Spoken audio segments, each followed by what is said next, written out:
Nelson Motta, ele participou da construção de uma das músicas da nossa MPB, de uma das músicas mais famosas, que marcaram assim gerações, namorados, e até hoje essa música faz sucesso. E é a música que a letra diz assim: nada do que foi será do jeito que já foi um dia. Tudo passa, tudo sempre passará. Você já ouviu essa música na voz do Lulu Santos. E essa música fala de coisas que mudam. Essa música fala que as coisas mudam diariamente e as coisas não se repetem. Essa letra, ela pode muito bem ter sido inspirada numa das falas e das reflexões de Heráclito, filósofo grego que viveu no século 6 a.C. Heráclito, ele dizia que é impossível para o ser humano, nenhum homem consegue entrar no mesmo rio 2 vezes. E ele tinha razão. Ninguém consegue, porque quando você entra uma vez, ok, você entrou. Ao sair do rio e voltar para entrar no rio, as águas são outras, porque o rio tem águas correntes, ninguém consegue. Até mesmo as pedrinhas que estão lá no leito do rio, elas vão se movimentando com a correnteza desse rio. Se a gente pensar em termos de mutantes, numa linguagem pop da nossa moçada, a gente imediatamente pensa em todo o universo Marvel, no Wolverine, nos X-Men. Ali você tem uma série de personagens que os poderes de cada um deles têm a ver com as suas mutações. São as suas mutações que os tornam pessoas diferentes, mas ao mesmo tempo também pessoas que estão presas, que estão escravas àqueles determinados poderes que os diferenciam e que não possibilitam a eles terem uma vida normal, uma vida, pelo menos entre aspas, dentro da normalidade minha e sua. E é isso mesmo. Quando se trata da natureza, quando se trata do tempo, quando se trata das pessoas, somos mutantes. Mas esta conclusão, mesmo a gente sabendo de tudo isso, por mais que a gente entenda que mudar faz parte da vida, do viver, a mudança, ela nunca traz conforto para a gente. Em muitas situações, o ser humano, eu e você, nós não nos sentimos confortáveis, porque mudanças assustam, mudanças amedrontam, mudanças ameaçam, mudanças nos tiram da nossa zona de conforto. Portanto, uma pequena mudança na seção lá na empresa onde você trabalha, vem a notícia, vai mudar o gerente, vai mudar o chefe, todo mundo já fica atento, caramba, como é que vai ser o novo chefe?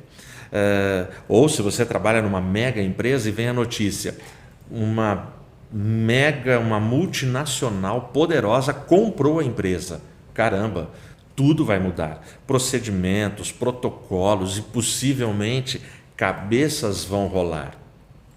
Então, mudanças sempre elas trazem consigo tensões, apreensões, ansiedades. E por quê? A gente poderia resumir isso em uma única palavra, e a palavra seria descontrole.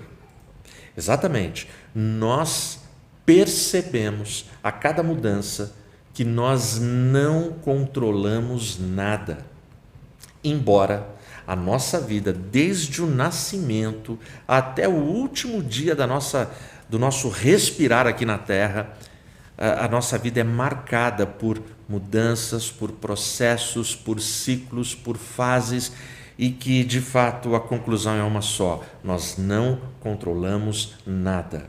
Bom, então esse é o drama dos mutantes. Esse é o meu drama e o seu drama.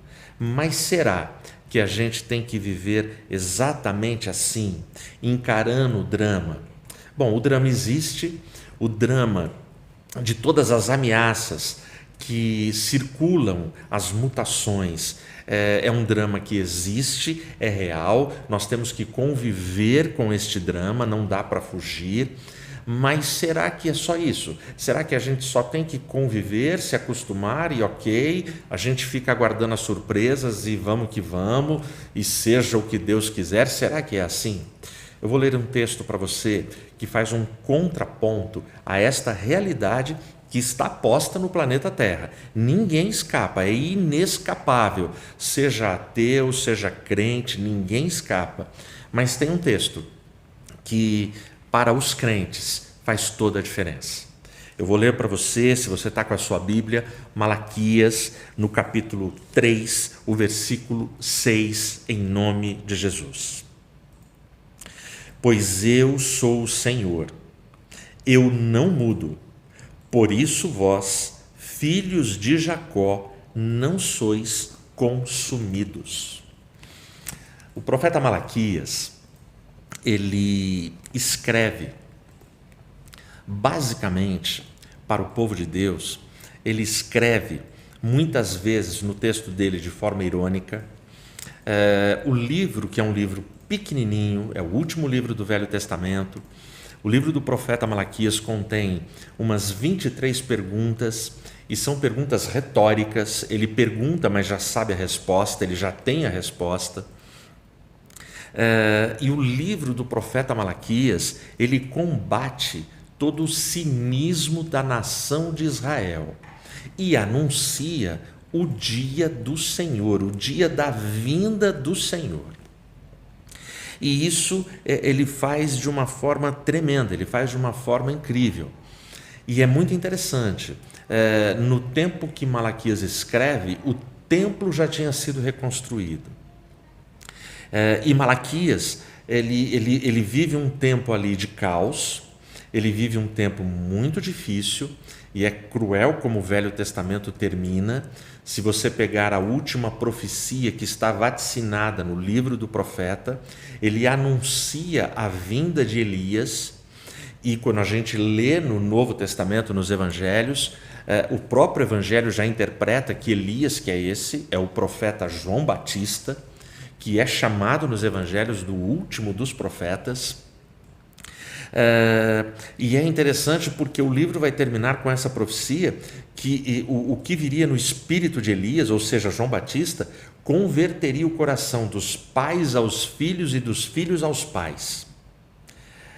Isto revela uma sociedade extremamente decadente, uma sociedade que está vivendo o caos psicológico, afetivo, amoroso, espiritual, porque as famílias estão esfaceladas, arrebentadas, divididas, já não se tem hierarquia, honra, respeito e obediência. A autoridade dos pais está sendo contestada, desprezada, está sendo jogada fora por toda uma geração que perde as referências da lei de Deus, dos mandamentos de Deus e da vontade soberana de Deus sobre as suas vidas. Então Malaquias ele vive um tempo difícil. E como eu disse, um tempo de cinismo da nação de Israel, que tinha passado no exílio, que agora volta, o templo é reconstruído, mas os pecados estão ali. Os pecados estão ali e revelam as mutações ruins daquela geração. Deus não muda, mas muitos de Israel já estavam mudando a forma de adorar a esse Deus que não muda. Muitos estavam mudando de cônjuge. O livro do profeta Malaquias faz essa séria advertência ao povo, porque a prática da separação, do desquite, do divórcio já tinha virado uma farra naquela comunidade, naquela nação. Então muitas coisas que Deus determinou que não deveriam ser mudadas, pecadores mutantes estavam mudando. E é no meio de tudo isso, é no meio desse contexto que o profeta Malaquias, no versículo 6 do capítulo 3, ele lança para a gente essa palavra confortadora, essa palavra de esperança. Sim, Eu entendo que eu sou suscetível a mudanças, que eu sou frágil, que eu sou fraco, que eu cedo a tentações, que eu sou pecador. Mas aí o profeta, com uma voz firme, convicta, objetiva, ele vem no versículo 6 e faz estas afirmações que traz lições consoladoras para mim e para você. Aí ele vai dizer aqui, e a primeira lição, pois eu sou o Senhor, eu não mudo. Ele está afirmando categoricamente, Deus é imutável. Nós vivemos o drama dos mutantes, os dramas que mutantes enfrentam. Pior, dramas que os mutantes causam, porque a causa de tanto pecado tem a ver com a desobediência de mutantes que são rebeldes, que são insubmissos, que não seguem a palavra. E aí o profeta ele já estabelece, vocês, nação de Israel, vocês podem ser mutantes, mas o Deus que vocês servem é um Deus imutável. Não tem o que mexer em Deus, não tem o que mudar na pessoa de Deus. Deus ele não tem origem, ele não tem começo, ele não foi gerado, ele é eterno, ele é pleno. Não tem como Deus me amar mais ou Deus me amar menos. A vontade de Deus não muda, os planos de Deus não mudam, os desígnios de Deus não mudam, porque Ele é perfeito na sua sabedoria, na sua onisciência, na sua onipotência, Ele é perfeito nos seus atributos, Ele sabe aonde a história do planeta terminará, como terminará, e Ele tem essa história nas suas mãos. Isso traz muito conforto, porque um Deus imutável não muda a qualidade, a intenção, a tensão, não muda a intensidade do amor dele por mim, do amor dele por você. Deus não muda, Deus não muda toda a pureza e o poder que estão contidos no perdão dele para a minha vida e para a sua vida. Portanto, nós estamos falando de um Deus imutável. Aí o versículo continua, e o versículo continua dizendo assim, por isso vós, filhos de Jacó. Então a segunda lição, o fato de Deus ser imutável, revela que eu e você, nós somos os maiores beneficiados, ou seja, o benefício é para os crentes. Primeira lição, Deus é imutável. E o fato dele ser imutável, o benefício é para os crentes. Por causa dessa expressão, vós, filhos de Jacó. E antes que você pense, mas eu não sou filho de Jacó.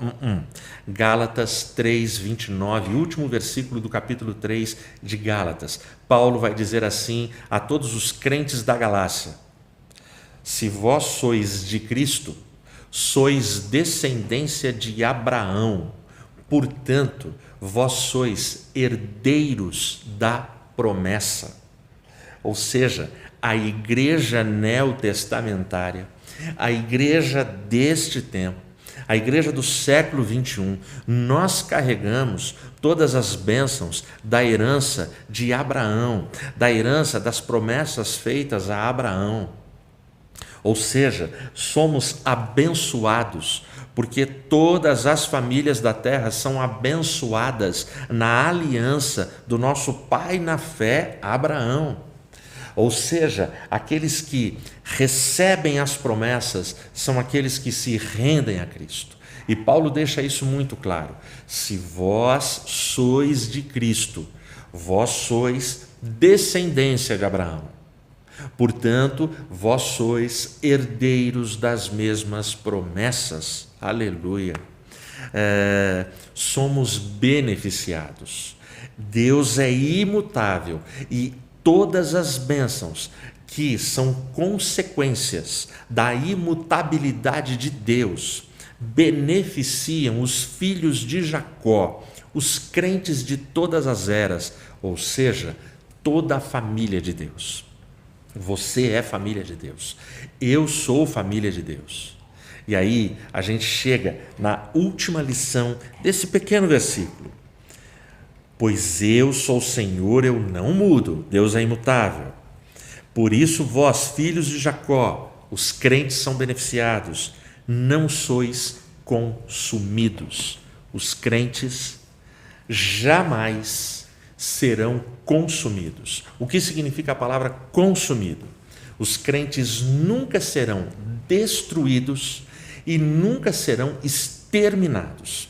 Sabe aquilo que os inimigos do povo de Deus gostariam de fazer?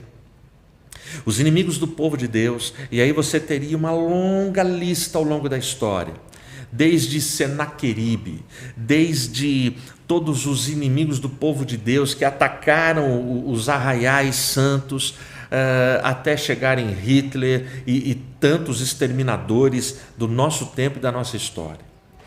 Todos os inimigos do povo de Deus tinham o objetivo, a intenção, o plano era: precisamos exterminar este povo.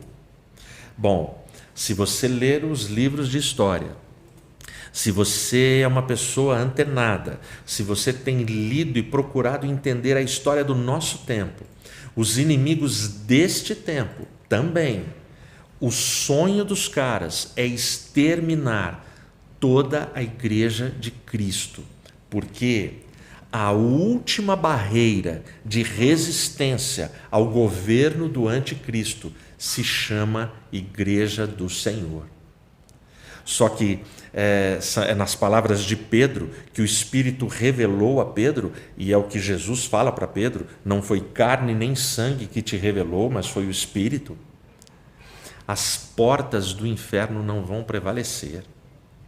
Quando Pedro tem a revelação que Cristo era o Filho de Deus, que Cristo era o Messias, aí Jesus olha para ele e fala: tu és Pedro, sobre esta pedra eu edificarei a minha igreja, e as portas do inferno não prevalecerão contra ela. Tem uma grande revelação nesse diálogo entre Pedro e Cristo. Portanto, o que a gente entende de tudo isso?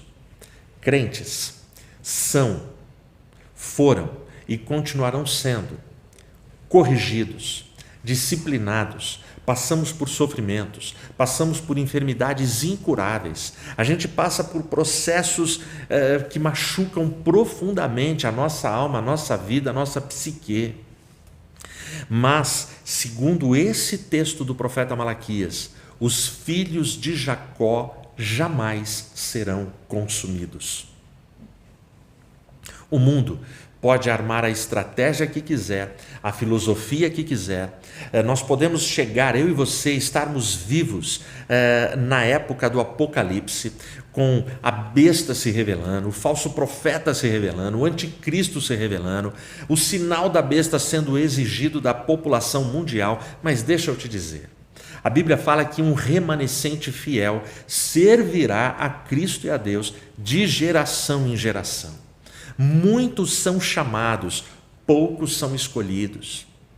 Nós vivemos o drama de uma geração mutante. Mas o profeta Malaquias, no versículo 6, ele traz essa palavra de conforto. Deus é imutável, ele não muda, e ele abençoa os filhos de Jacó, e os filhos de Jacó não serão jamais consumidos. É muito interessante quando a gente pensa na imutabilidade de Deus, quando a gente pensa na igreja. Pensa na sua igreja local, essa que você frequenta. Pensa, não importa se a sua igreja é uma pequenina congregação, uma igrejinha, ou se ela é uma grande catedral. Não importa se você frequenta uma grande igreja, um grande templo suntuoso numa metrópole, ou uma pequena igreja, um templo pequenininho, numa cidadezinha do interior, não importa.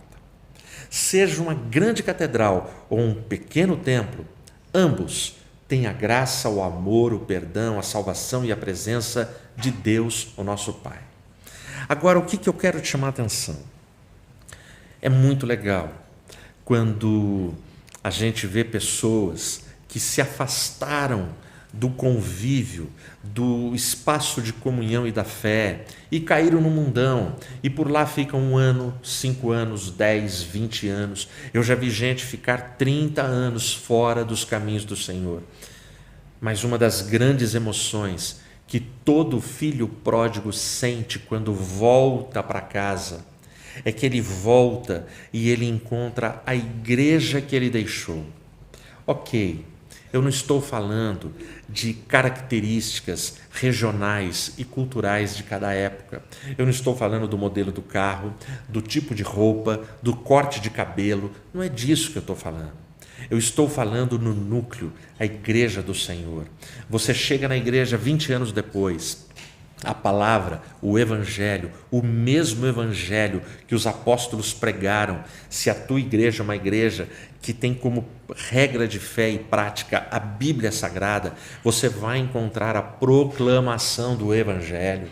Você vai encontrar pessoas e grupos de oração, levantando mãos santas, dobrando joelhos, cantando hinos antigos, louvores que até hoje enchem a nossa alma e enlevam o nosso coração.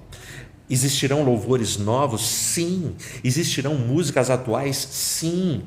Mas olhe e preste atenção nas letras. As letras continuarão exaltando e glorificando o Cordeiro, aquele que há de vir, o Senhor dos senhores, o Rei dos reis, o Senhor dos exércitos.